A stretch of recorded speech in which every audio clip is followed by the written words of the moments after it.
Have you been struggling to find somebody, or has everybody been toxic, or maybe your standards are at the ground? Like, the bar is set very low. Hello, I'm Jacinda, and welcome back to my channel. Today, we're going to be talking about your standards for relationships, or actually, mine too. But I'm going to give you 7 standards that transformed my dating experience, and it might change yours too. Who knows? So, let's get started. 1. Always go for the honest guy, not the nice guy. So, how can you tell the difference between an actual nice guy or a toxic nice guy? Well, who's the more honest one? But how can you tell which one is more honest?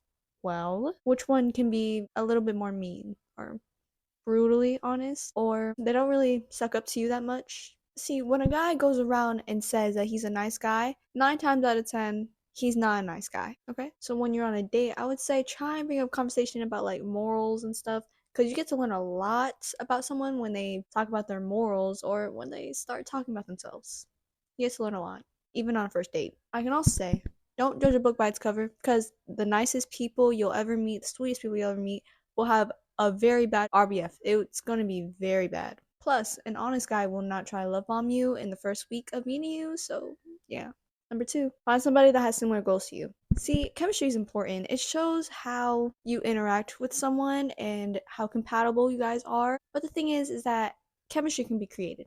Compatibility can be created. So to have a long-lasting relationship, you have to look past that chemistry. Also, a good connection is key, obviously, but I'm just saying, if your long-term goals don't align, then you guys are not going to last. Because if your two careers go in like opposite directions, you're not going to stay together, no matter how hard you try and work on it, unless you guys come to a point where you guys can meet or whatever, then no, you guys are gonna have to break up. And also, talking about long-term goals and life goals that can cause breakups. Well, an argument leading to a breakup, obviously. Number 3, find someone that matches your energy. So this might seem spiritual, which it is. When you're talking to somebody, what type of vibe do they have? Do they have a good vibe, good energy? Do you like talking to them a lot, or do they have unclean energy? Do you feel like you shouldn't be around them or anything like that? Well, what that is your intuition trying to tell you if you should be around this person or not, or this your intuition is warning you if you should stay away from this person or you should keep on talking to them.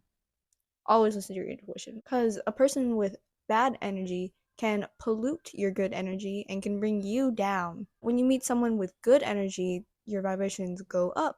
Someone with bad energy, that can change your self-perception, and you might be like, oh, but people can't affect you that much. Yes, they can. Yes, they can. Number 4, don't go for the nonchalant guy. So I'm talking about the nonchalant guy and the emotionally unavailable guy, okay? So why would I say this? Well, they're nonchalant for a reason. They act like they don't care about anything or anyone, including you. So don't go into the savior mindset of, oh, I can fix him. Oh, I can save him. You can't fix something that doesn't want to be fixed. You can't save him if he doesn't want to be saved. It's like saving someone that wants to drown. Because if you try and help them, you're going to be the one that ends up drowning. So the most you can do is throw a life raft to them and see if they're going to take it or not. If they're not, let them drown. If they are, positive. So please go for the guy that can express his feelings and isn't emotionally unavailable. Number 5, be with somebody you want, not need. So you want to find somebody that adds on to your happiness, okay? I'll tell you this, if you have to rely on a partner 100%, that is not healthy at all. It's actually called codependency, which nobody likes that. So I'm gonna go into a little tangent here. See, I don't believe in soulmates.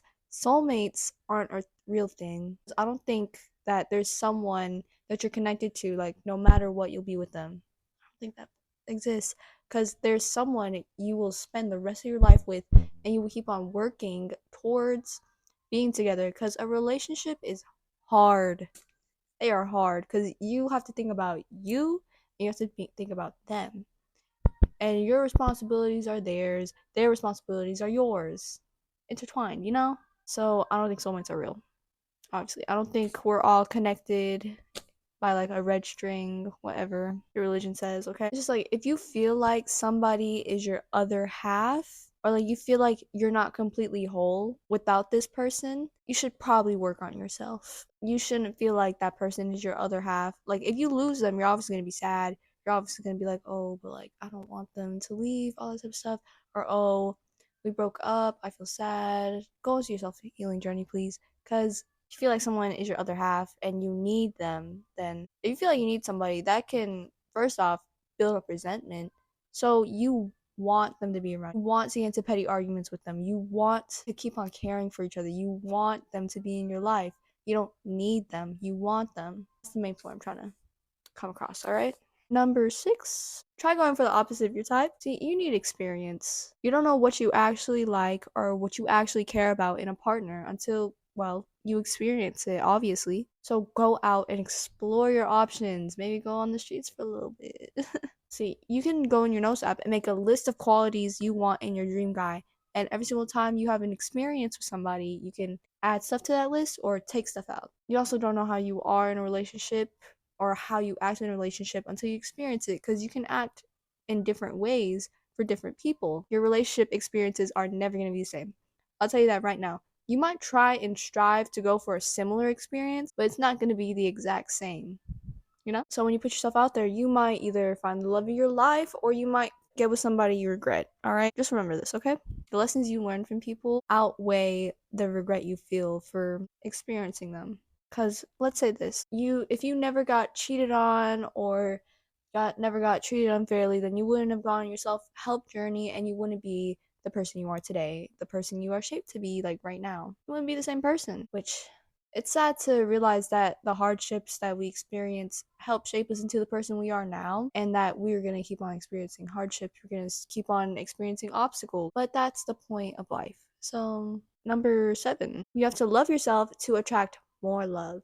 So let me ask you this. So how can you expect someone you barely know to love you unconditionally if you don't even love yourself at all, or you don't love yourself unconditionally? How can you expect that out of somebody when you're not even doing it? So take time and heal. Take time for yourself. Be gentle with yourself. Love yourself. Start to fall in love with yourself. Because when you fall in love with yourself, that's when you fall in love with life. It is so important. Because you're not going to fall in love with life unless you fall in love with yourself. Because I'll tell you this right now. The dream relationship you want will come to you. It'll come to you in an unexpected way. It always does. You will always get caught off guard, be surprised when you get into your dream relationship, because it didn't seem that way at first, but here it is.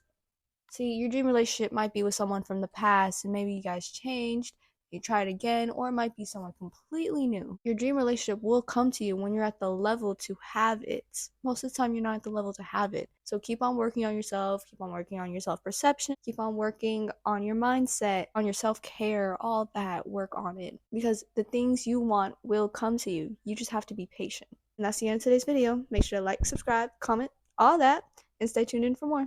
Bye bye.